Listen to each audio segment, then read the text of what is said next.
안녕하세요. 저는 판교에 사는 30대 초반 여성입니다. 회사 근처 오피스텔에서 독립해 살고 있지만 주말이면 엄마가 끓여주시는 된장찌개 먹으러 부모님 집에 가는 게 낙인 사람이죠. 제가 오늘 이 사연을 쓰게 된 건 몇 해 전 일생일대의 중대사를 앞두고 겪었던 황당한 일이 아직도 잊히질 않아서입니다. 당시에는 억장이 무너질 만큼 상처받았지만 돌아보면 남은 인생을 위해서 오히려 다행이었다는 생각이 들더라고요. 세상을 오래 산 건 아니지만 제 인생에서 절대 잊을 수 없고 잊어서도 안 되는 교훈을 남긴 사건이거든요. 그럼 사람 겉만 봐선 모르니 항상 조심해야 한다는 걸 배우게 해준 그날의 사건 속으로 들어가 보겠습니다. 일이 시작된 건 결혼을 딱 한 달 앞둔 어느 날이었어요. 퇴근하고 집에 가는 길에 엄마한테 전화가 왔더라고요. 그런데 엄마 목소리가 평소랑 달랐습니다. 뭔가 찜찜하고 다급한 느낌이랄까요? 서연아, 지금 통화 가능해? 응, 왜? 무슨 일 있어? 좀 이상한 일이 있어서 그래. 이상한 일이라니 뭔데? 엄마가 잠시 뜸을 들이더니 조심스럽게 말씀하셨어요. 요즘 동네에서 누가 우리 집 얘기를 물어보고 다닌다는 거 있지?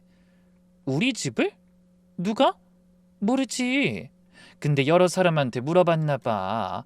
아빠는 뭐 하시고 집안 형편은 어떤지 그런 걸 묻고 다닌다더라. 하지만 처음엔 대수롭지 않게 생각했어요. 그냥 동네 사람이 궁금해서 그런 거 아니야? 우리 이사 온 지 얼마 안 됐으니까. 아니야. 그런 게 아닌 것 같아. 부동산 사장님도 그러시고 슈퍼 아줌마도 그러고 낯선 사람이 갑자기 와서 우리 집을 콕 집어서 물어봤대. 그제야 좀 이상하다는 생각이 들었습니다. 뭐지? 누가 굳이 여기저기 돌아다니면서 남의 집 얘기를 캐묻고 다녀? 저희 부모님은 한 달 전쯤 그 동네로 이사하셨어요. 새로운 동네니까 이웃들이 저희 집안 사정을 자세히 알 리가 없었죠. 그냥 새로 이사 온 집, 그 정도만 알고 있었을 겁니다. 그 사람이 누군지는 몰라? 몰라. 그냥 아줌마 말로는 40대쯤 되는 남자래. 동네 사람은 아닌 것 같다고 하고 저는 고개를 갸웃거렸어요. 혹시 아빠가 아는 사람은 아닐까? 글쎄다. 아빠한테 물어봤는데 아빠도 모르겠대.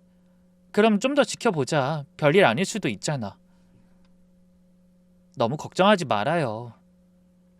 그렇게 정리하고 전화를 끊었습니다. 솔직히 좀 찜찜하긴 했지만 그때까지만 해도 정말 별일 아닐 거라고 생각했어요. 하지만 며칠 뒤에도 여전히 그런 일이 계속되고 있다는 걸 알게 되자 저도 소름이 돋았습니다. 도대체 뭐 하는 사람이길래 며칠째 동네를 뒤지고 다니는 건지 좀 심하다는 생각이 들면서 등줄기가 서늘해지더라고요. 엄마, 경찰에 신고해야 하는 거 아닐까? 안 그래도 아빠랑 얘기했는데 일단 좀 더 지켜보자고 하더라. 뭔지도 모르는데 무작정 신고하기도 그렇다면서. 그래도 너무 신경 쓰이는데. 일단 알았어. 혹시 무슨 일 생기면 바로 연락해요. 그렇게 불안한 마음을 안고 전화를 끊었습니다.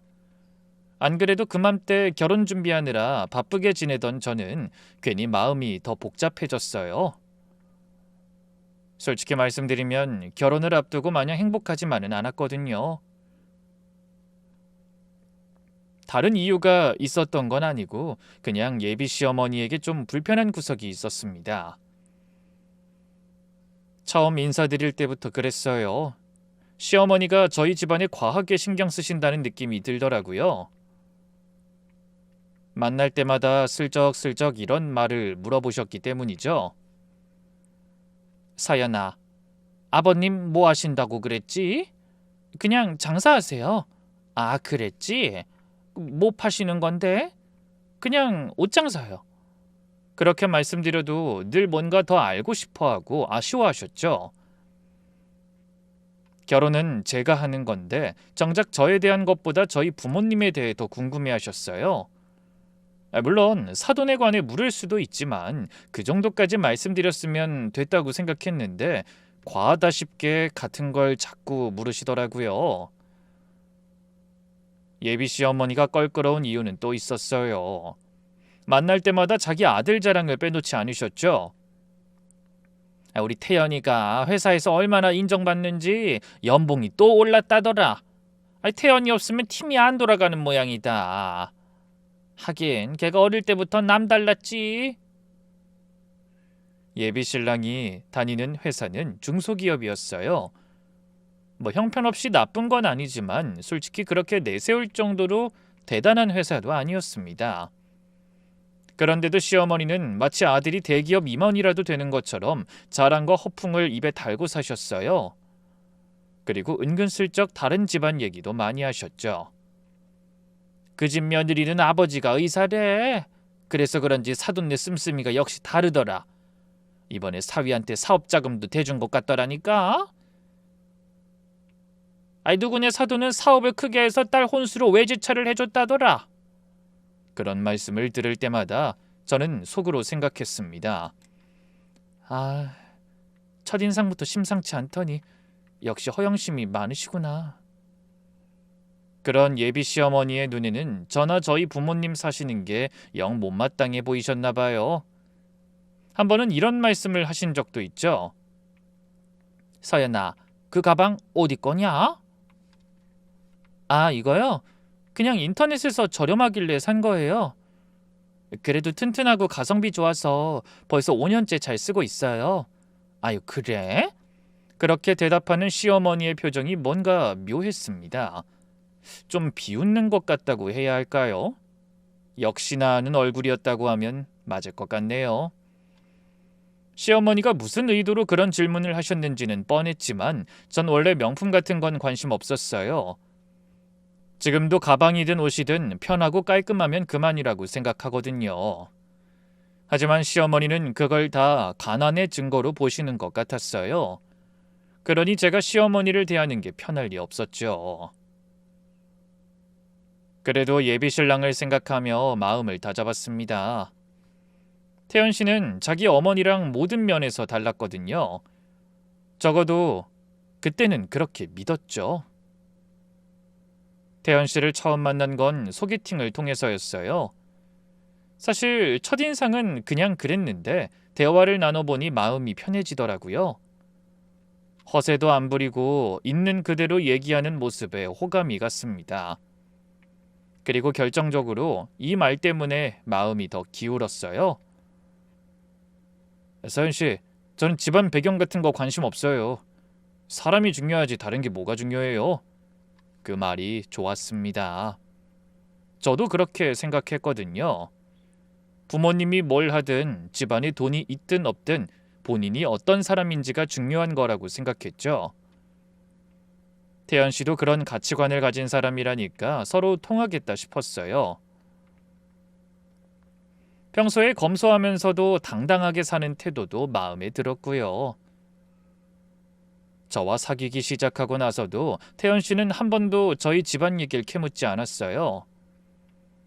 부모님 얘기가 나왔을 때도 이 몇 마디가 다였습니다. 우리 아빤 그냥 장사하셔. 그렇구나. 서연 씨가 성실한 걸로 봐서 아버님도 그러실 것 같다. 그게 다였습니다. 재산에 대해, 부모님 학벌에 대해 아무것도 묻지 않았어요. 시어머니가 저와 저희 집안을 탐탁지 않아 하실 때도 미안해하며 이렇게 말했죠. 우리 엄마가 좀 무례하셨지? 미안해. 내가 대신 사과할게. 난 그런 게 하나도 안 궁금한데 도대체 왜 그러시는지 모르겠다 진짜. 그러면서 혹시나 제가 시어머니의 질문 때문에 기분이 상하거나 불편할까 봐 걱정했어요. 그래서 예비 신랑만 믿으며 결혼을 추진했지만 시어머니의 계속된 추궁과 질문에 마음이 불편한 건 어쩔 수 없더군요. 그런데 하필 그맘때 저희 부모님의 뒤를 캐고 다니는 사람이 있다니 무척 신경이 쓰이더라고요. 사실 그런 말을 들을 때마다 제 머릿속에는 자꾸 한 사람이 떠올랐습니다. 바로 어떻게든 계속 저희 집안의 재력에 대해 알아내고 싶어 하던 예비 시어머니였죠. 하지만 저는 이내 고개를 절레절레 저었어요. 에이, 아니야. 아무리 궁금해도 설마 그 정도까지 하시겠어? 사람을 써서 뒷조사라니 말도 안 돼. 그런데 며칠 뒤 엄마한테서 다시 연락이 왔습니다. 이번엔 목소리가 어떤 확신에 차 있으신 것 같더군요. 서연아, 그 사람 정체 알아냈어. 심장이 쿵 내려앉았어요. 정말? 도대체 뭐 하는 사람이래? 돈을 받고 우리 집에 대해서 알아보고 다니는 게 분명한 것 같더라. 그 순간 머릿속이 하얘졌어요. 설마 그걸 어떻게 알았는데? 그 사람이 시원한 답을 못 찾았는지 며칠째 계속 동네를 서성거렸나 봐. 그래서 반대로 동네 사람들은 그 사람을 관찰하고 부동산 사장님이 그 남자가 어딘가에 보고하는 걸 들은 것 같다더라. 미행을 해보겠다나 뭐라나 그런 통화를 하더래. 저는 깜짝 놀라서 소리쳤어요. 말도 안 돼. 미행? 설마 아빠를? 그렇겠지. 부동산 사장님이 확신하더라. 그 남잔 그냥 심부름하는 사람인 것 같다고. 누가 시켜서 그러고 다니는 거라고. 엄마가 한숨을 쉬며 말씀하셨어요. 근데 문제는 아무리 생각해도 그럴 만한 사람이 없다는 거야. 너도 알다시피 우리가 뭐 남한테 원한 사거나 책 잡힐 일 하면서 사는 사람이니? 그런데 왜 이런 일이 생겼는지 몰라. 아무튼 서연이 너도 몸 조심해. 너무 늦게 다니지 말고, 알았지? 알았어. 내 걱정은 하지 마. 늦은 날은 무조건 태연 씨가 데려다 주니까. 근데 아빠는 뭐래? 뭐라긴. 한 번만 더 걸리면 경찰에 신고한다고 하지. 근데 뭔가 알아낸 건지 며칠 전부터는 안 보이는 것 같아. 저는 머릿속이 복잡해 서둘러 전화를 끊었어요. 엄마 얘기를 들을수록 그 일을 시킨 게 누군지 확신이 갔거든요.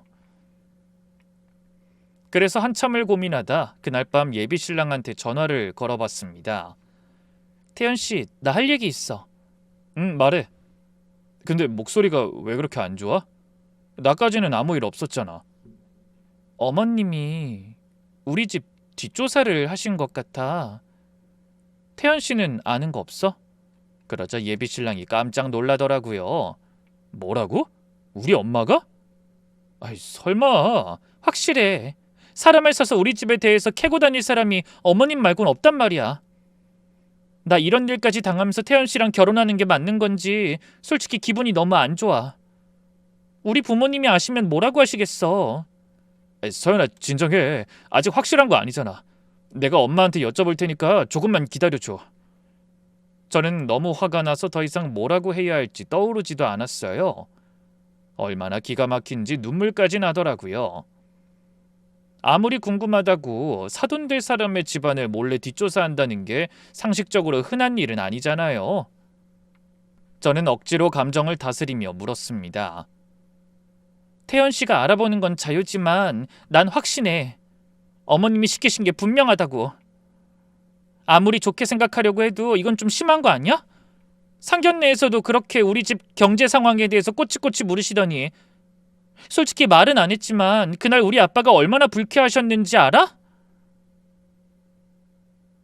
제 말에 예비 신랑이 쩔쩔매듯 애가 타는 목소리로 말했습니다. 알아, 나도 알아. 그날도 사과했지만 정말 미안해. 엄마한테 다신 그러지 못하시게 단단히 말씀드릴게. 그리고 부모님께는 내가 찾아가서 사과드릴게.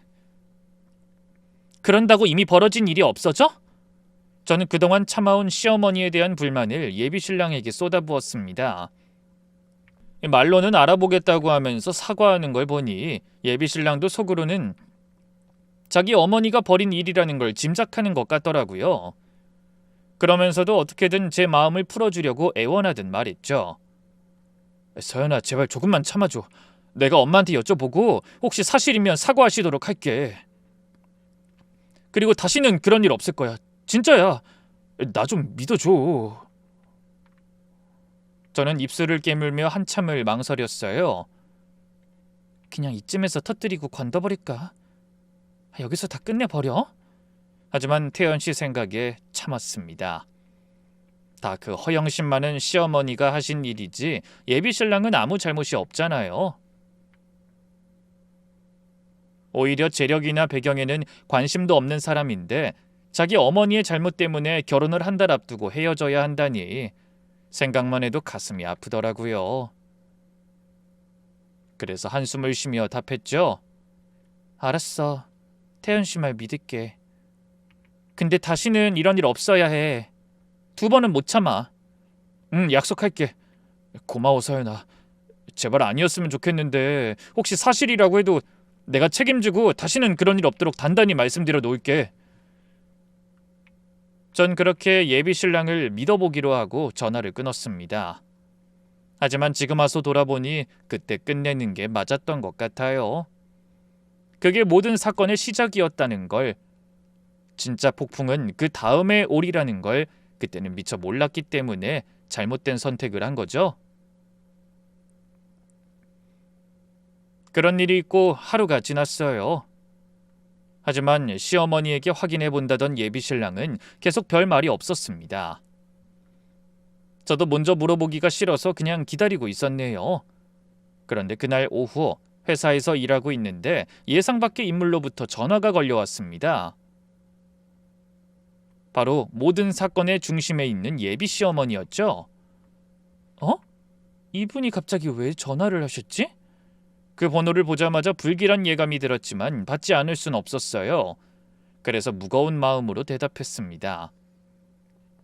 네, 어머님 저예요. 서연아, 지금 통화 가능하니? 목소리가 여전히 차가웠죠. 결혼을 앞두고 계속 냉랭한 태도로 일관하시던 시어머니가 전화로도 냉기를 뿜으시더라고요. 그러니 저도 말투가 절로 딱딱하게 바뀌더군요. 네, 말씀하세요. 할 얘기가 있어서 그러는데 오늘 퇴근하고 우리 집으로 좀 올 수 있겠니? 집으로요? 그래, 꼭 직접 만나서 확인하고 싶은 게 있다. 그 말씀을 듣는 순간 머릿속으로 수만 가지 생각이 스쳤습니다. 무슨 얘기를 하시려는 걸까? 혹시 태연 씨가 난리쳐서 뒷조사한 거 사과하시려는 건가? 머릿속이 복잡했지만 피할 수는 없었어요. 어차피 결혼하면 평생 얼굴 볼 사이인데 그 기회에 확실히 얘기하고 다시는 선 넘는 행동 못 하시도록 못을 박는 게 나을 것 같더라고요. 네, 알겠습니다. 퇴근하고 바로 갈게요. 그렇게 전화를 끊고도 일이 손에 잡히지 않아 한참을 멍하니 앉아 있었습니다. 가슴이 두근거리고 불길한 예감이 들어 아무것도 못하겠더군요. 간신히 몇 시간을 버틴 후 퇴근하자마자 바로 예비시댁으로 향했습니다. 시어머니와 태연 씨가 사는 곳은 평범한 서울 변두리 아파트였어요. 초인종을 누르니 어머니가 경직된 얼굴로 직접 문을 열어주셨죠. 일찍 왔구나. 들어와라. 헌데 그 표정이 심상치 않았습니다. 인사하는 저를 위아래로 훑어보시며 영 불편한 얼굴로 한숨을 쉬시더라고요. 저는 일단 얘기나 들어보자는 생각에 거실로 들어섰습니다. 예비 신랑의 모습은 보이지 않더군요. 태연 씨는요? 아직 퇴근 전이야. 태연이 오기 전에 우리 둘이 먼저 할 얘기가 있는데 잘 됐지. 그 말씀에 저는 침을 꿀꺽 삼키며 소파에 앉았습니다. 시어머니도 제 맞은편에 앉으셨지만 금방 입을 열진 않으셨어요. 그 바람에 잠시 어색한 침묵이 흘렀습니다. 그러다 저를 빤히 바라보시던 예비 시어머니가 갑자기 방으로 걸어 들어갔다가 서류 봉투 하나를 들고 나오셨어요. 그리고 그걸 신경질적으로 테이블 위에 탁 소리가 나도록 내려놓으시더군요. 이거 한번 봐라. 저는 의아한 마음에 봉투를 들고 안에 든 것을 꺼내봤어요. 다름 아닌 사진 몇 장이었죠. 헌데 다음 순간 무심히 그 사진을 내려다보던 저는 그만 심장이 멎을 것처럼 놀라고 말았습니다. 사진 속에 저희 아빠가 계셨기 때문입니다. 작업복을 입고 안전모를 쓰고 한 대형 아파트 건설 현장으로 걸어 들어가시는 모습이 찍혀 있었죠. 앞모습, 뒷모습 여러 개 찍혀 있더라고요. 누가 봐도 몰래 찍은 사진이었어요. 멀리서 누군가 저희 아빠 모르게 뒤를 밟으며 찍은 게 분명하더라고요. 저는 너무 놀라서 손을 부들부들 떨며 사진을 집어들고 물었습니다. 이게 뭐예요? 누가 이런 짓을... 하지만 더 충격적인 건 시어머니의 태도였습니다. 팔짱을 낀 채 콧방귀를 끼며 저를 바라보고 계셨거든요. 그 모습 어디에서도 미안함이나 죄책감은 보이지 않았죠. 뭐긴 뭐니 네 아버지잖아. 그래서요? 이 사진이 왜 어머니한테 있는 거예요? 짐작은 했지만 막상 모든 일이 진실로 밝혀지니 말문이 막히더라고요. 하지만 시어머니는 싸늘하게 굳은 얼굴로 제 말에 대답하는 대신 자기가 하고 싶은 말씀만 하셨어요. 지금 그게 중요하니? 서연아, 솔직히 말해봐. 뭘요? 예비 시어머니가 사진을 손가락으로 톡톡 두드리며 말씀하셨습니다. 너희 장사한다며. 분명히 옷 장사인가 뭔가 그런 거 한다고 하지 않았어? 근데 그거 다 거짓말이었지? 저는 너무 어이가 없어 뭐라고 말해야 할지 머릿속이 텅 빈 것 같았어요. 그런데 시어머니는 제가 할 말이 없어 가만히 있는 걸로 생각했는지 목소리에 더욱 힘을 주며 당당하게 소리치셨습니다. 먼저 결론부터 말한마. 난 이 결혼 반대다. 네 애비 노가다 하지? 그 순간 피가 거꾸로 솟는 것 같아 저도 모르게 주먹을 꽉 쥐게 되더군요. 정신을 똑바로 차리지 않으면 뭔가 후회할 짓을 할 것만 같았어요. 그래서 이를 악물고 참으며 시어머니를 바라봤습니다. 어머님 지금 뭐라고 하신 거예요? 뭐라고 하긴 사실대로 말한 거잖아. 너 지금 나 째려보는 거냐? 이게 시어미를 상대로 사기친 주제에 뭘 잘했다고 신경질이야. 너희 애비 막노동하잖아. 그러더니 테이블을 탁 치며 목소리를 높이셨어요. 내가 어쩐지 이상하다고 했다. 너희 아버지 차도 그 모양이고 네가 걸치고 다니는 옷도 가방도 죄다 싸구려라. 처음 봤을 때부터 뭔가 수상하다 싶었어. 너무 어이가 없어 말문이 막히더군요. 하지만 시어머니는 아랑곳하지 않고 계속 저를 향해 비난 섞인 원망을 쏟아내셨습니다. 내가 아무리 물어봐도 제대로 대답을 안 하길래 뭔가 숨기는 게 있다 싶었다니까. 그래서 알아봤더니 역시 장사한다는 것도 다 거짓말이었어. 시어머니가 사진을 집어들고 흔들며 소리치셨죠. 네가 똑똑히 봐라. 이게 장사하는 사람이냐? 난 그래도 그 나이에 장사한다고 하길래 자기 가게는 있는 사람인 줄 알았다. 근데 이게 어딜 봐서 옷가게 주인이냐? 먼지 나는 공사판에서 막노동이나 하는 인부주제 어딜 우리 아들을 넘밭! 이게 사기가 아니면 뭐야? 저는 화가 너무 나서 심장이 미친 듯이 뛰고 손이 떨렸습니다. 하지만 흥분하면 지는 것 같아 깊이 숨을 들이쉬며 마음을 진정시키려 노력했어요. 일단 침착하게 대응해야 한다고 생각했거든요. 어머님, 진짜 저희 집을 뒷조사하신 거예요? 태연 씨한테 말하긴 했지만 설마 하면서 아니길 바랬는데. 그러자 예비 시어머니가 펄쩍 뛰셨어요.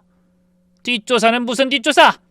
내 아들 남은 평생이 걸린 일인데 좀 알아볼 수도 있지. 결혼은 집안과 집안이 하는 건데 상대가 어떤 집안인지는 알아야 할 거 아니야? 그래서 제가 말씀드렸잖아요. 옷장사 하신다고요? 근데 뭐가 그렇게 미덥지 않아서 사람까지 심어서 남의 집 뒤를 캐고 아빠 미행까지 하신 거예요? 제 말이 끝나기가 무섭게 시어머니가 손사래를 치시더군요. 미행이라니? 그냥 사돈 될 사람이 어떤 분인지 확인해 보라고 한 거지. 근데 안 그랬으면 어쩔 뻔했니? 이 결과를 봐라. 우리가 멀쩡히 눈뜨고 사기를 당할 뻔한 거 아니야? 사기라뇨? 온 가족이 똘똘 뭉쳐서 거짓말을 했잖아. 너희 그 잘난 애비도 상견례에서 멀쩡히 작은 사업한다고 하더니 이게 사업이냐? 이게 옷장사야? 가게 한다더니 왜 매일 아침 작업복 입고 공사판에 가? 너도 입이 있으면 설명을 해봐. 저는 감정을 다스리며 시어머니를 가만히 바라봤어요. 정말 기가 막히더라고요. 남의 집안에 대해 몰래 뒷조사를 시키고 부모 출근길까지 미행해서 사진 찍어놓고 그걸 들이밀면서 오히려 저한테 소리를 지르시다니. 도대체 사람이 얼마나 뻔뻔해야 그런 짓을 할 수 있는지 짐작조차 되지 않았어요. 이게 사람이 사람을 상대로 할 짓인가 싶더라고요. 어머님, 저도 드릴 말씀이 있어요. 뭔데? 저희 아버지가 어떤 일을 하시든 그건 어머님이 상관하실 일이 아니에요. 시어머니 눈이 휘둥그레지더니 금세 얼굴이 벌겋게 달아올랐어요. 뭐라고? 지금 그걸 말이라고 하는 거냐? 변명해도 모자랄 판에 나한테 대드는 거야? 대드는 게 아니라 사실을 말씀드리는 거예요. 아니 그게 지금 사기쳐서 결혼하려고 했던 사람의 태도냐? 네가 그러고도 내 며느리가 될 수 있을 것 같아? 저는 가능한 침착하고 조용하게 대답했습니다. 결혼해도 태연 씨랑 제가 하는 거지 어머님이 결혼하는 게 아니잖아요. 그 말을 내뱉는 순간 시어머니가 자리에서 벌떡 일어나며 소리를 버럭 지르셨죠. 뭐야? 어디서 이런 버르장머리 없는 것이 굴러들어왔어? 노가다꾼 딸 주제에 입만 살아서 큰 소리를 쳐? 너처럼 버러지 같은 건 절대 우리 집안에 못 들어와. 내 눈에 흙이 들어와도 이 결혼은 절대 안 돼. 그런데 그때 퇴근하고 들어오다 이 소리를 들었는지 예비신랑이 사색이 된 얼굴로 집 안으로 뛰어들어왔습니다. 엄마 지금 이게 뭐 하시는 거예요? 하지만 시어머니는 조금도 동요하지 않고 자기 아들을 향해 똑같은 소리를 하시더군요. 태연아 마침 잘 왔다. 이 결혼은 절대 안 돼. 내가 다 너 잘 되라고 이러는 거야. 글쎄 저 집구석에서 우리를 상대로 사기를 쳤다니까. 엄마 왜 이러세요? 내가 괜히 이러는 게 아니야. 이거 한번 보라니까. 가게 한다고 하던 저의 애비가 공사판 인부래. 이게 말이 되는 일이냐? 네가 어떻게 공사판 노가다꾼 사위가 돼? 내가 널 어떻게 키웠는데? 하지만 태연 씨는 자기 어머니를 향해 펄쩍 뛰며 소리쳤어요. 엄마! 난 장인어른이 노가다가 아니라 설사 거리에서 노숙하신다고 해도 상관없어요. 서연이를 낳고 키워주셨다는 것만으로도 존경할 수 있다고. 그리고 서연이가 좋아서 결혼하는 건데 부모님이 뭘 하시든 무슨 상관이에요. 저는 그 모습을 보니 마음이 조금 흔들렸습니다. 예비신랑이 자기 어머니에게 대들면서 저를 감싸주고 감동적인 말까지 하니 순간적으로 눈물이 핑 돌더라고요. 하지만 그것도 잠시였어요. 저는 얼른 생각을 고쳐먹고 고개를 저으며 말했습니다. 태연씨, 그렇게 말해줘서 고마워. 정말 고마워. 서연아, 근데 나는 더는 못하겠어. 제 말에 예비신랑의 표정이 대번에 어두워졌어요. 뭐? 서연아 지금 뭐라고 했어? 태연씨는 참 좋은 사람이야. 진심으로 그렇게 생각해. 그렇지만 어머님은 내가 감당할 수 있는 분이 아닌 것 같아. 내 상식으로는 결혼 한 달 앞둔 예비 며느리의 친정 재력이 궁금해서 사람까지 쓰는 게 도저히 이해되지 않네? 그러면서 고개를 돌려 시어머니를 똑바로 바라봤어요. 난 저런 분을 진심으로 존경하면서 시어머니로 모실 자신이 없어.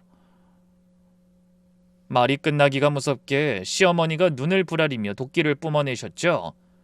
이게 지금 뭐라는 거야? 전 그 말을 무시하고 계속 얘기했어요. 태연 씨가 나라면 이런 일 당하고 아무렇지 않게 결혼할 수 있을 것 같아?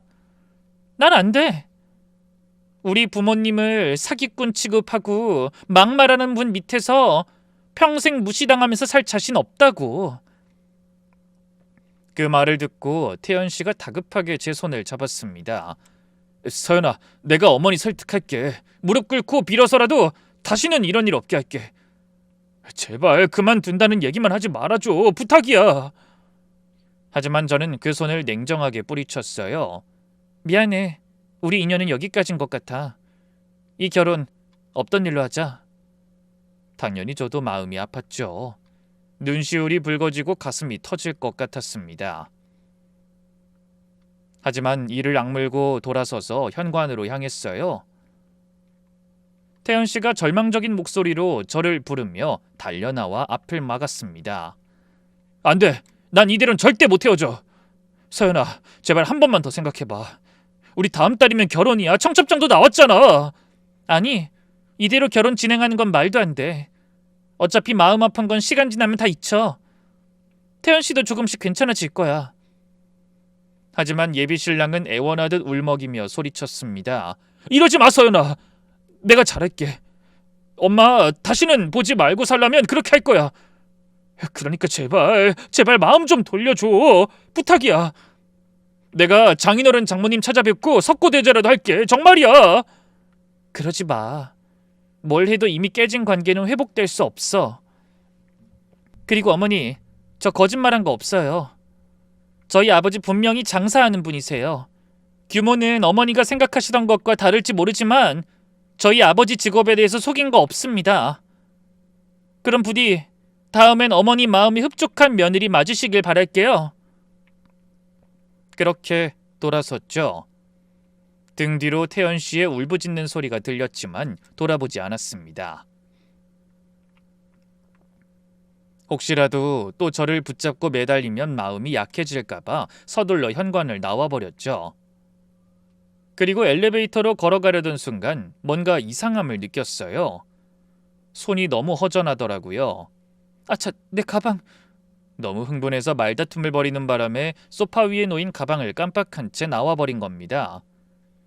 저는 한숨을 쉬며 몸을 돌려 닫히려고 하는 현관문을 재빠르게 잡았어요. 그리고 다시 집 안으로 들어섰죠. 거실 끝에서 여전히 숨을 헐떡이며 서 있는 태연 씨와 그 어머니가 보이더군요. 저는 난감한 마음을 숨기고 신발을 벗으려고 했어요. 바로 그 순간이었습니다. 거실에서 들려오는 예상치 못한 소리에 저는 그만 그대로 얼어붙고 말았네요. 뭔가가 부딪히는 소리가 나고 곧바로 태연 씨의 고함이 들렸습니다. 너무 놀라서 눈을 크게 뜨고 살펴보니 태연 씨가 분을 못 이겨 거실 탁자에 놓인 TV 리모컨을 방문으로 집어 던졌더라고요. 그런 모습은 처음이라 적잖이 놀랐습니다. 아무리 화가 나도 늘 평온함을 잃지 않던 사람인데 제가 몰랐던 모습이 있다는 게 의외였어요. 하지만 저를 더 놀라게 한 건 그 뒤에 이어진 태연 씨의 목소리였습니다. 엄마 미쳤어? 내가 기다리라고 했잖아! 다 알아서 한다고! 벌써 노망이라도 난 거야? 저는 현관에 선 채로 굳어버렸어요. 지금 뭐라고 한 거지? 내가 잘못 들은 건가? 태연 씨가 어른한테 저런 말을 쓰는 사람인가? 저는 그 상태로 마른 침을 삼키며 조심스럽게 거실 쪽으로 다가갔습니다. 그때 제 눈에 정말 믿을 수 없는 광경이 펼쳐졌어요. 분을 이기지 못한 예비 신랑이 자기 어머니의 멱살을 잡아 올려 마구 흔드는 겁니다. 거기다 제가 한 번도 본 적 없는 무서운 눈빛이라고 말이죠. 태연 씨의 눈이 이성을 잃은 듯 광기로 번뜩이고 있더군요. 그러더니 자기 어머니의 옷깃을 움켜쥐고 얼굴을 들이대며 미친 듯이 소리를 지르기 시작했어요. 뭐야, 조금 전까지 나한테 그렇게 울고불고 매달리던 사람이 맞는 거야? 평소엔 개미 한 마리도 못 죽이는 척하더니 아무리 화가 났어도 대체 저게 무슨 상황이지? 저는 입을 틀어막으며 숨을 죽이고 그 모습을 계속 지켜봤습니다. 태연 씨는 저에게 등을 보이고 서 있어 아무것도 모르는 것 같더군요. 그 어머니도 자기 아들에게 잡돌이 당하느라 정신이 없어 제가 다시 들어온 걸 전혀 눈치채지 못하고 있었어요. 그때 예비 씨 어머니가 버둥거리며 소리치는 게 들렸습니다. 이 자식이 너 지금 엄마한테 뭐하는 짓이야? 아직도 그놈의 손벌은 못 고쳤어? 그러다 이제 엄마도 치겠다. 그러게, 맞을 거 무서우면 그러지 말았어야지. 다 엄마 때문이잖아. 내가 알아서 한다고 했는데 왜 나서서 일을 망쳐? 분노에 찬 태연 씨의 목소리는 제가 한 번도 들어본 적 없는 무서운 목소리였어요. 무척 날카롭고 신경질적이었죠. 그런 목소리로 계속 소리치자 그 어머니가 억울하다는 듯 더 큰 소리로 외치더군요. 네가 뭘 알아서 해? 맨날 알아서 한다더니 이렇게 사기나 당해? 엄마! 지금 엄마가 무슨 짓을 했는지는 알아? 엄마가 또 망쳐놨다고, 수경이 때처럼! 수경이? 수경이가 누구지? 갑자기 저와의 파혼 얘기를 하다 왜 모르는 사람의 이름이 나오는지 궁금증이 일었습니다. 예비 시어머니도 그 이름을 듣고 멈칫하더니 다시 언성을 높이셨어요. 뭐? 수경이? 그 얘기가 지금 왜 나와? 하지만 태연 씨는 이를 갈더군요. 그걸 말이라고 해? 그때도 엄마 때문에 깨졌잖아. 벌써 다 잊어버렸어? 걔도 내가 얼마나 공들였던 앤데 엄마 때문에 하루아침에 깨졌다고? 저는 숨을 죽이고 귀를 쫑긋 세웠습니다. 수경이? 예전 여자친구인가? 그보다 더한 사이였던 거야? 태연 씨가 분을 삭히지 못하고 지난 일을 쏟아냈어요. 수경이 아버지가 병원장이라고 내가 엄마한테 미리 귀뜸해줬더니 엄마가 어떻게 했어? 시어머니 얼굴이 굳는 게 보이더군요. 그건... 왜 말을 못해? 벌써 잊었어? 엄마가 동네방네 자랑하고 다녔잖아. 사돈이 병원장이라고. 친척들한테고 이웃들한테고 심지어 처음 보는 사람한테까지. 그러다 아픈 사람이랑 가족들한테 어떻게 했어? 급한 치료며 검사며 몇 개월씩 기다릴 필요 없다면서 병원장 백으로 앞으로 당겨주겠다고 돈까지 받아 챙겼잖아. 내가 지금 생각해도 어이가 없다 진짜. 태연 씨 목소리가 갈라졌어요. 그 얘기가 수경이 귀에 들어가고 수경이가 뭐라고 했는지 알아? 시어머니는 자기 아들의 눈빛이 무서운지 고개를 돌렸지만 태연 씨는 멱살을 더 세게 움켜쥐고 이를 갈며 소리쳤습니다. 집안 배경 같은 거 관심 없다더니 다 알고 접근한 거냐고. 날 벌레 취급했다고. 그래서 파혼당하게 만들어놓고 또 이따위 짓을 벌여? 내가 걔 잡으려고 얼마나 고생했는지 알아? 1년 가까이 머슴처럼 살았다고. 아들이 부자 처가 만나 팔자 좀 고쳐보겠다는데 대체 왜 이러냐고. 왜?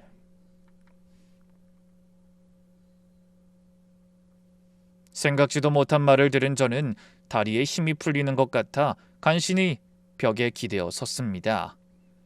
뭐라고? 집안 배경 관심 없다고 해놓고 사실은 상대 집안이 부자인 걸 알고 접근했다는 거야? 그래서 들통나서 파혼당했다고? 제가 충격에 정신을 못 차리고 있을 때 마지막 쐐기를 박는 한마디가 들려오더라고요. 그래서 이번엔 아예 말도 안 했어. 엄마한테. 엄마가 알면 또 설레발치면서 망칠까봐. 그 가벼운 입으로 또 떠벌리고 다니면서 일 벌일까봐. 그랬더니 세상에 이런 황당한 짓을 저질러? 태연 씨가 이를 악물고 소리치자 그 어머니도 억울하다는 듯 참지 않았죠. 뭐야? 아이 그러니까 말해줬어야지. 난 아무것도 모르니까 속이 타서 몰래 알아본 거잖아. 몰래는 무슨 몰래? 온 동네 사람들이 다 알도록 알아보는 게 몰래야? 오죽하면 그 얘기가 서연이 귀에까지 들어갔겠어? 하려면 비싼 사람 써서 조용히 나던지. 도대체 일을 왜 그따위로 하는 건데? 그건 진짜 흥신소에 물어보니 돈을 터무니없이 많이 달라고 하길래 내 친구한테 백수 조카가 있다고 해서 그 소주값이나 몇 푼 쥐어주고 쓰려다가. 그 말에 태연 씨가 거의 울먹이는 목소리로 말했습니다. 제발 가만히 있으라고 했잖아. 내가 다 알아서 한다고. 내 말만 들었으면 아무 일도 없었어. 저는 머릿속이 하얘지고 현기증이 몰려와 그대로 멍하니 서 있을 수밖에 없었어요. 저 사람이 지금 무슨 말을 하는 거지? 그때 예비 시어머니가 아들에게 멱살 잡힌 채로 숨을 헐떡이며 물었습니다. 근데 고작 그딴 노가다 집구석이랑 파혼한 게 뭐 그리 대단한 일이라고 이 난리야. 대체 뭘 말 안 했다는 거야? 네가 오해한 것 같은데 그 인간들 진짜 별거 없어. 저기 보라고. 사진에 다 찍혔잖아.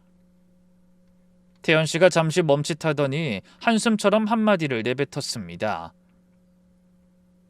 서연이 아버지가 그러니까 내 장인 될 뻔한 사람이 안전장비 만드는 회사 대표란 말이야.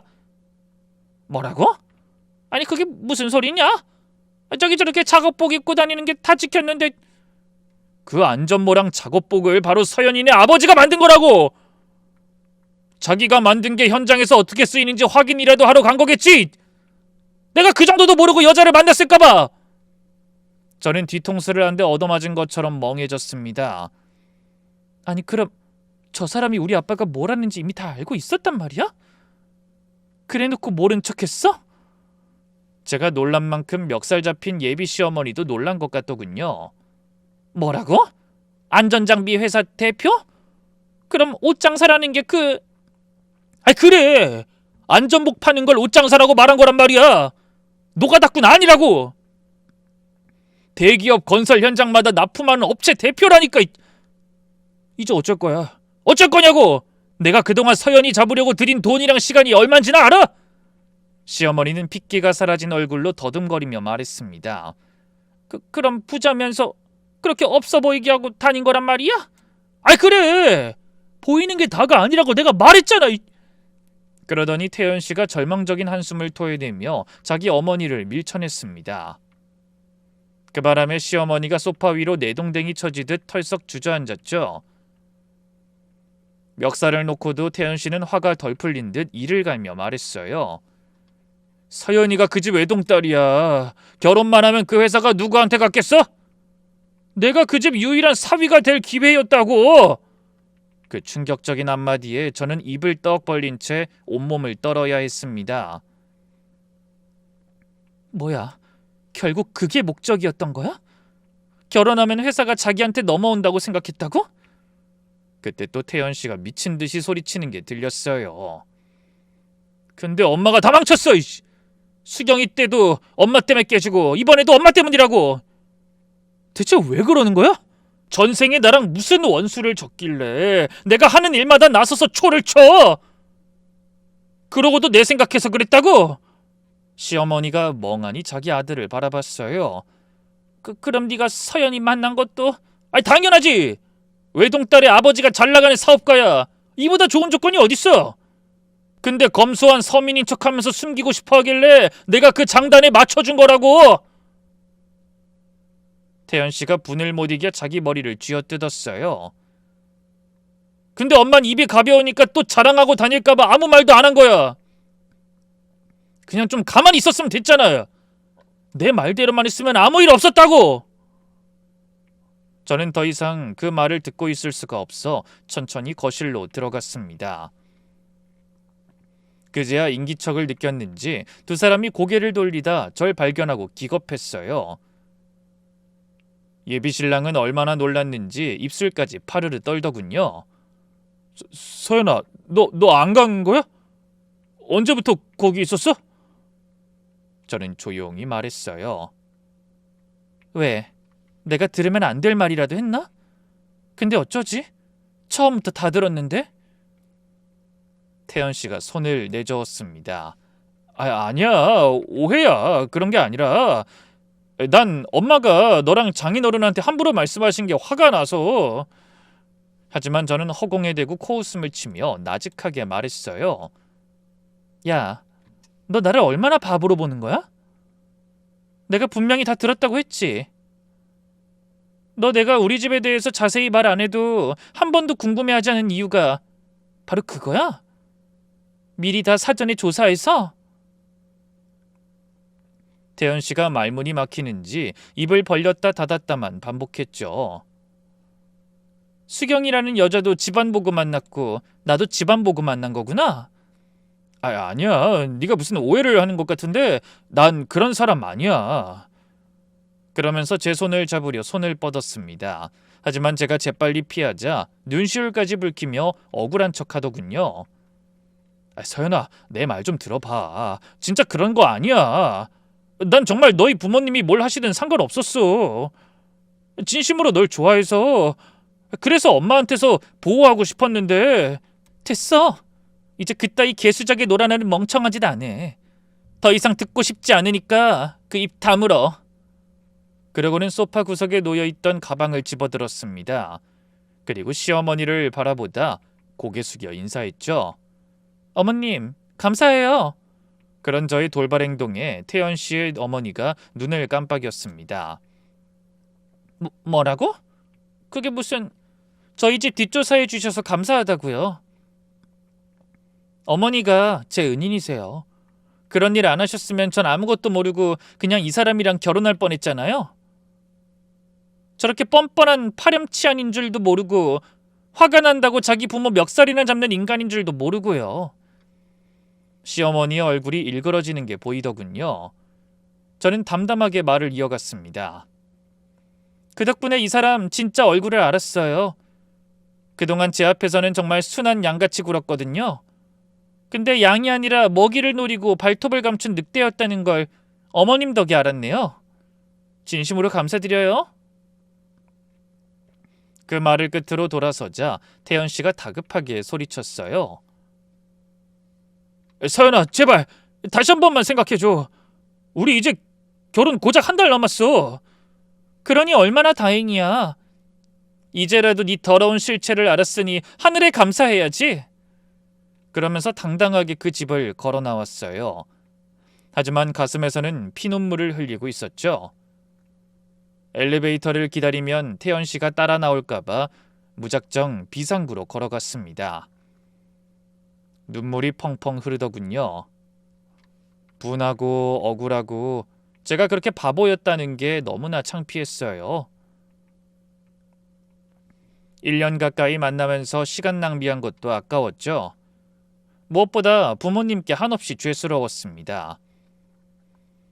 동네방네 결혼한다고 다 소문났는데 이 망신을 어떻게 하면 좋아. 엄마 아빠 미안해. 그런 생각으로 눈물을 펑펑 흘리며 비상계단을 내려왔습니다. 그런 썩어빠진 마음을 숨기고 뭐? 노숙자라도 존경해? 미친 인간. 갑자기 속이 역해지며 구토가 몰려오더군요. 빨리 집에 돌아가 눕고 싶다는 생각뿐이었어요. 그런데 비상계단을 빠져나오자 뒤에서 태연 씨가 기다리다 쫓아오더라고요. 서연아, 제발 한 번만 얘기 좀 하자. 부탁이야. 오해가 있으면 풀어야지. 하지만 전 걸음을 멈추지 않았어요. 난 할 얘기 없어. 내가 잘못했어. 인정해. 근데 지금은 진심이야. 처음엔 그랬을지 몰라도 지금은 정말로 널 사랑한다고. 저는 피식 웃으며 태연 씨를 바라봤습니다. 그래서? 그따위 말을 하면 내가 예전처럼 좋아하면서 다 용서해 줄 것 같아? 태연 씨가 입술을 깨물더군요. 됐고, 피차 너는 시간 낭비하지 말고 너랑 네 모친이 원하는 그 허영심 채워줄 여자 다시 찾아보는 게 나을 거야. 수고해라. 그렇게 태연한 듯 걸어 나왔습니다. 뒤에서 태연 씨가 뭐라고 소리 지르는 게 들렸지만 더 이상 듣고 싶지 않아 귀를 막았죠. 그리고 어떻게 왔는지도 모르게 집에 도착해 한참을 울기만 했어요. 그런데 한바탕 울고 나니까 이상하게 후련한 기분도 들었습니다. 그동안 시어머니 때문에 찜찜한 마음도 있었고 어쨌든 제 인생에 더 큰 시련이 닥치기 전에 똥차를 피해갔다는 생각이 들긴 했던 모양입니다. 정말 결혼하고 나서야 그런 인간인 줄 알았으면 어떡할 뻔했어.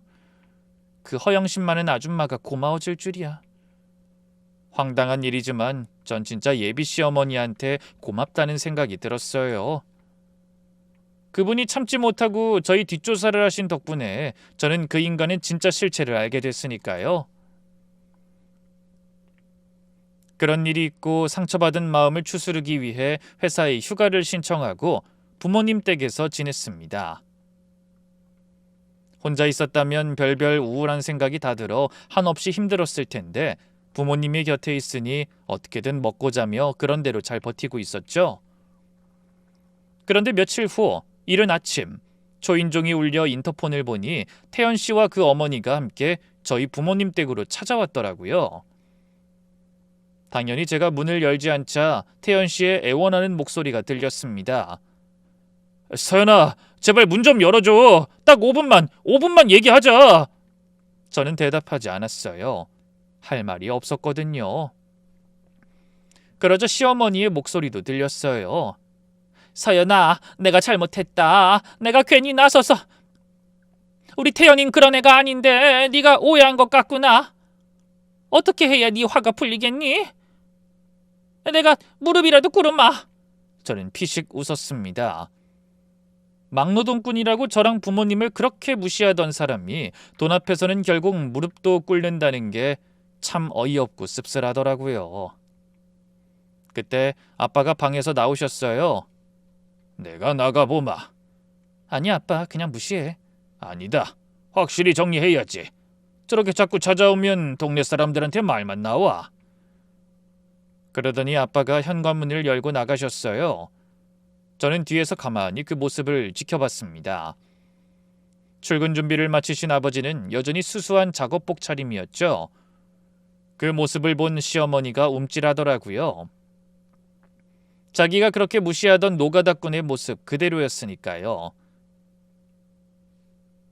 아빠는 근엄한 목소리로 말씀하셨어요. 아침부터 소란 피우지 말고 그만 돌아가시죠. 얼굴에도 아무 감정이 느껴지지 않았습니다. 화도 원망도 없이 그냥 담담하게 말씀하셨죠. 우리 딸 그런 속물들만 득실거리는 집구석에 시집 보낼 생각 없습니다. 태연 씨가 다급하게 다가오며 외쳤어요. 장인어른 아닙니다. 전 진심으로 서연이를... 장인이라니? 난 너 같은 사위 볼 생각 없으니 경찰 부르기 전에 어서 어머니 모시고 가거라. 다시는 우리 앞에 그 면상 들이미지 말고. 아버지의 차가운 한마디에 태연 씨가 말문이 막힌 듯해 보이자 이번엔 그 어머니가 나서더군요. 사돈어른, 그게 오해예요. 우리 태연이가 흥분해서 그런 거지 진심은... 됐습니다. 더 이상 시끄럽게 굴면 나도 이대로 그냥 넘어가지 않을 겁니다. 태연이 다니는 그 중소기업 대표가 나랑 평소에 막역한 사이라는 건 혹시 몰랐나요? 그러자 태연 씨와 그 어머니가 흠칫 놀라더군요. 그 반응을 본 아빠가 흡족한 표정으로 말씀하셨어요. 그건 뒷조사하는 사람이 알려주지 않은 모양이군요. 원래 사업하는 사람끼리는 서로 알고 지내는 경우가 많답니다. 내가 이번에 우리 딸 파혼 소식을 전했더니 엄청나게 안타까워하더군요. 그 친구한테도 대학생 딸이 있거든요. 남들 같지 않다면서 그런 썩어빠진 인간들은 가만히 두면 안 된다고 열변을 토하던데. 그러면서 두 모자를 바라보자 얼굴이 달아오른 태연 씨가 더듬거리며 입을 열었습니다. 장인어른, 죄송합니다. 전 서연이를 괴롭히려고 온 게 아니라... 하지만 아빠가 상대의 말을 자르며 말씀하셨어요. 알아들었으면 다신 우리 집 근처에 얼씬거리지도 마. 아니 우리 딸 근처에 접근하지도 마. 안 그럼 경찰도 부르고 자네 회사 대표한테 그 인성 썩어빠진 인간이 누군지 다 말해줄 테니까. 그러면서 코앞에서 거칠게 문을 닫아버렸습니다. 저는 창문 틈으로 두 사람의 뒷모습을 계속 지켜봤어요. 멍하니 서 있던 모자가 발길을 돌려 돌아가면서 으르렁거리며 싸우는 소리가 선명하게 들려왔죠. 이게 다 엄마 때문이야. 제발 가만히 있으라고 했잖아. 서연이 아버지가 우리 회사 대표님한테 말이라도 하면 어떡할 거야. 나 회사 잘리면 어쩔 거냐고. 하지만 이번엔 그 모친도 가만히 있지 않고 받아치더군요. 아이 그러게 왜 말을 안 해서 일을 이렇게 만들어? 네가 서연이 부모 부자라는 말만 했어도 이런 일 없었잖아. 그럼 엄마가 분명히 또 여기저기 떠벌리면서 자랑하고 다녀서 다 된 밥에 재 뿌렸을 거 아니야. 수경이 때처럼. 그게 언제적 일인데 그걸 왜 또 들먹여? 넌 실수 한 번도 안 하고 살았어? 추한 두 모자의 목소리가 점점 멀어져 갔죠. 헌데 그로부터 한 달 뒤 뜻밖의 소식을 듣게 됐어요. 주말에 저녁을 먹다 아빠가 이런 말씀을 꺼내신 거예요. 서연아, 그 태연이 회사 그만뒀다는 것 같더라. 네? 설마 정말 아빠가... 하지만 아빠는 손사리를 치며 말씀하셨어요. 아니다, 난 아무것도 안 했어. 얘기 듣기론 이번에 중국 공장에 물량 발주하다가 태연이가 정신을 어디다 빼놓고 일을 했는지 주문 실수를 해서 회사에 엄청난 피해를 줬다더라. 그래서 잘린 거지. 어제 그 회사 대표가 술 한잔하자고 해서 만났는데 태연이 이름 나와서 얼마나 놀랐는지 몰라. 멍청한 녀석. 인성도 썩어 빠진 인간이 일도 못한 것 같더라. 아마 저랑 헤어진 여파가 일에까지 영향을 미친 게 아닌가 싶더라고요. 저한테 그 인간을 소개해줬던 대학교 선배는 머리까지 조아리며 사과하느라 정신이 없었어요. 미안해 서연아. 나 그 인간 정말 그런 자식인 줄 몰랐어. 우리 남편이 자기 후배 중에 제일 괜찮은 애라고 하도 칭찬하길래 미안해. 내가 다시는 남일에 섣불리 나서지 않겠다고 얼마나 다짐했는지 몰라. 근데 네가 부잣집 딸인 건 어떻게 알았을까? 나 우리 남편한테도 아무 말 안 했거든.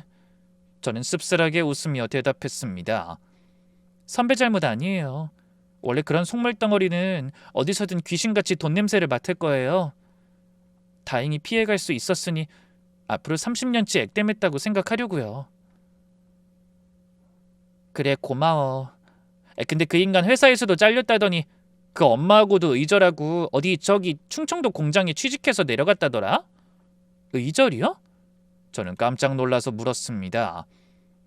한 쌍의 바퀴벌레 같던 모자가 돌아섰다니 의외의 소식이었죠. 응, 엄마가 자기 인생을 2번이나 망쳤다고 난리치면서 다시는 안 보겠다고 했대. 끝까지 자기 잘못은 모르는 인간인가 봐. 저는 그 소식을 듣고 피식 웃었습니다. 허영심 많은 어머니와 신분 상승만 꿈꾸던 아들이 서로 물어뜯느라 부모 자식의 인연까지 끊어진 것 같더라고요. 그런 일이 있고 얼마 후 아빠와 통화를 하다 제가 이런 말을 물었습니다. 아빠, 솔직히 말해봐. 그 사람 처음부터 이상하다고 느꼈지? 그래서 아빠가 무슨 일 하는지 자세히 말하지 말라고 한 거 아니야? 나중에 천천히 알게 될 거라고. 굳이 말하지 말라고 할 땐 이상하다고 생각했는데 이제 보니 다 이유가 있었던 거야. 아빠가 웃으며 대답하셨죠. 그래, 아빠는 솔직히 처음 만났을 때부터 그 녀석 어딘가 사람을 계산적으로 보는 것 같은 느낌이 들더라. 오랜 시간 사업하다 보면 그런 눈을 가진 사람들을 많이 보게 되거든. 그럼 왜 말 안 했어? 진작 말해줬으면. 아빠가 말해도 넌 안 믿었을 거야. 연애할 땐 다 콩깍지가 씌어 있으니까. 그리고 아빠도 이번엔 내 생각이 틀렸기를 바라고. 또 그런 줄 알았지. 우리 집에 대해서 절대 모를 거라고 하는 네 말을 믿었거든. 그냥 소박한 옷장사 딸인 너를 진심으로 대해주는 줄 알았는데. 아빠는 잠깐 말이 없으시더니 다시 웃으며 입을 여셨어요. 그래도 얼마나 다행이냐. 그 분수 같은 여자가 나서서 자기 아들 밥그릇을 걷어차는 바람에 우리만 죽다 살아난 꼴이지. 그 말에 저도 조용히 웃었습니다. 그런 일이 있고 또 한참의 시간이 흘렀어요. 그 일을 겪으며 저는 평생 잊지 못할 교훈을 얻었죠. 사람은 겉만 봐선 절대 모른다는 흔하지만 귀한 교훈 말입니다. 부디 오늘 제 사연을 함께하신 여러분도 겉모습과 달콤한 속삭임에 속지 않고 인간의 내면을 볼 수 있는 지혜를 가지시길 바라며 저는 이만 인사드리겠습니다. 부끄러운 제 개인사에 함께해 주신 여러분께 깊은 감사를 드립니다. 모두 행복한 하루 보내세요.